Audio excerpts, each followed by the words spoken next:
Before I get into the video, I probably should address the elephant in the room.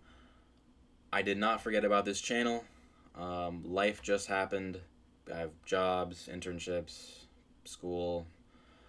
It just happened I had to put it in the back burner. Besides, the last video 8 months ago was a bit of a stinker.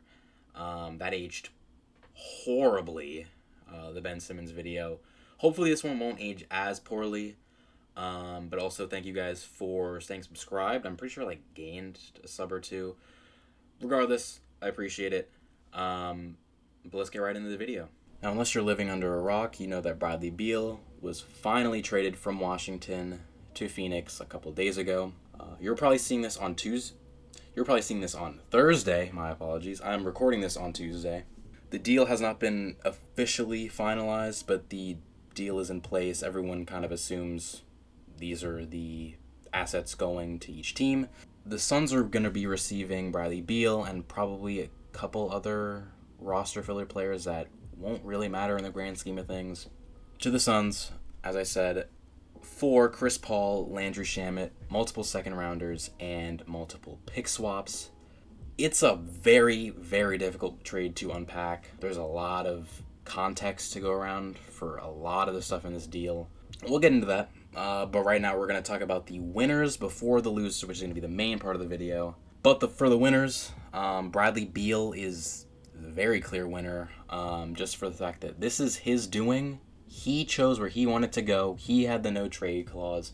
He chose Phoenix, though from the outside the situation isn't as great as it could be. He did improve his situation in general by leaving the Washington Wizards organization, and he will undoubtedly be playing with probably the best teammates he's ever played with so far, which is no shade to John Wall, and obviously these players are Kevin Durant and Devin Booker. So for that sense, Bradley Beal is a winner.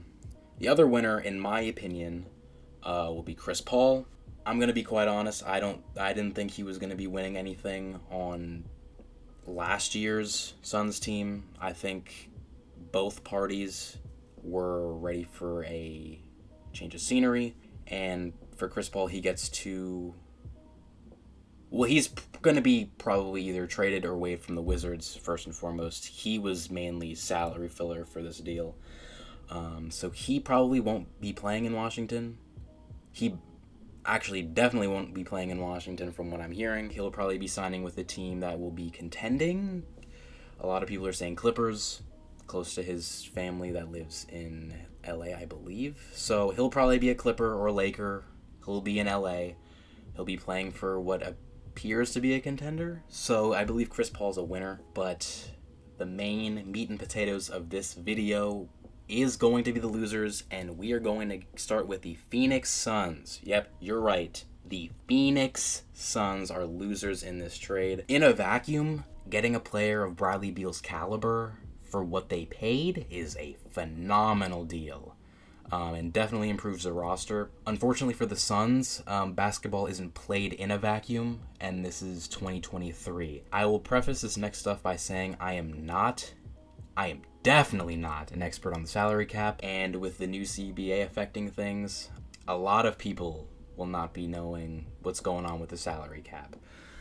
With that being said, the Suns will be paying Bradley Beal, Devin Booker, Kevin Durant, DeAndre Ayton for now, potentially, and Cam Payne almost $170 million next year alone. An Ayton trade might free up some cap space. I believe that's going to be the next move for the Suns, an Ayton trade. But even in that scenario, the Suns are probably going to receive a similar cap hit, even if it is a little less than Ayton's in return. James Jones is going to have very little flexibility improving the Phoenix Suns roster depth, which was already an issue last year, and you're losing players like Landry Shamet and Chris Paul, who was obviously the starting point guard last season. So they're going to be re-signing the players that they had last year, and they're only really going to be able to sign guys with vet minimums. And this is just stuff for the offseason.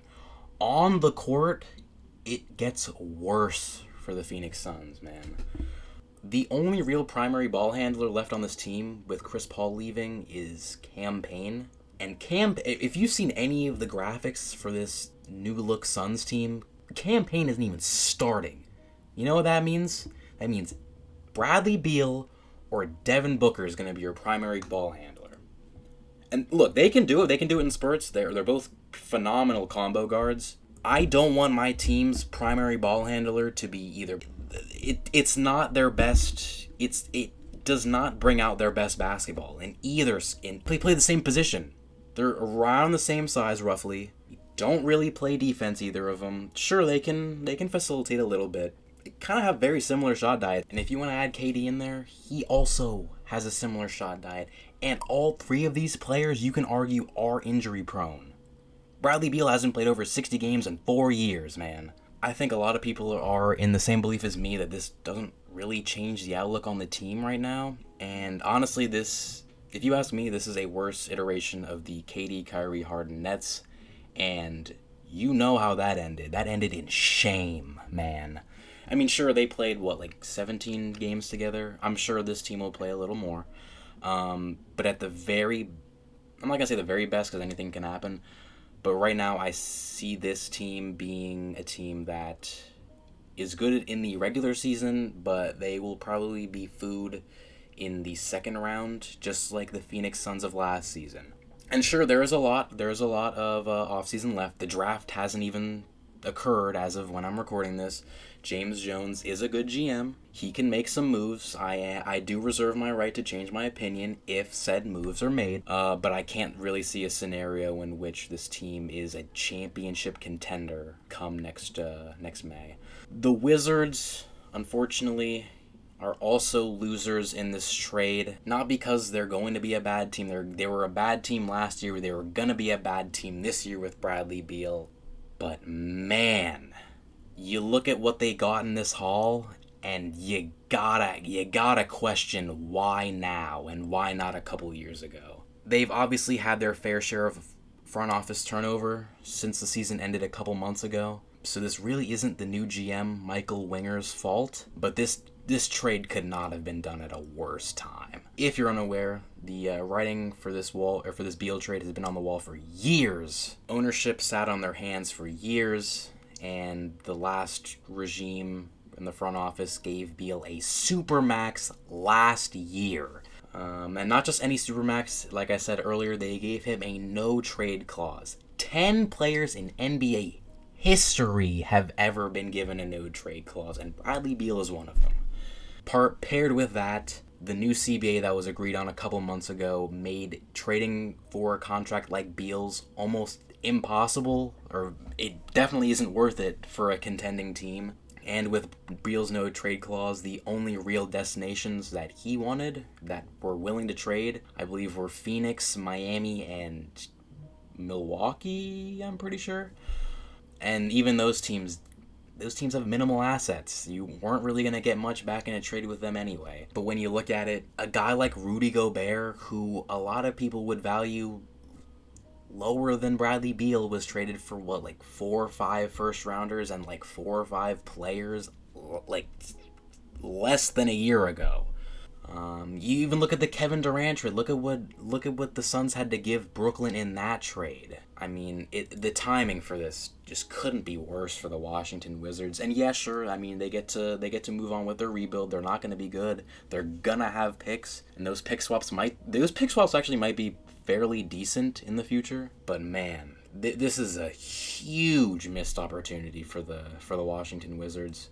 And you look at their recent draft history, I know, like I said, new regime, new front office, but man, it is not, and I mean it is not encouraging.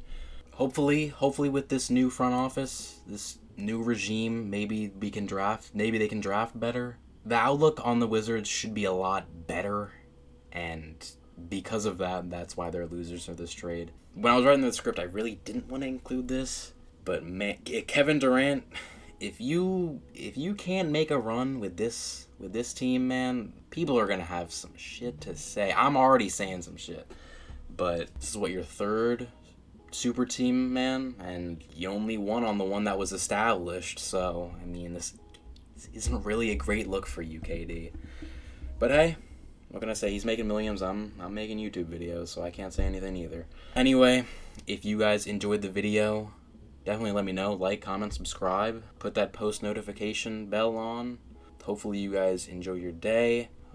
Let me know if you have any ideas for videos. I'm definitely open. I'll make not whatever you guys want, but if it's a good idea, I'll try to make it. Anyway, yeah, peace.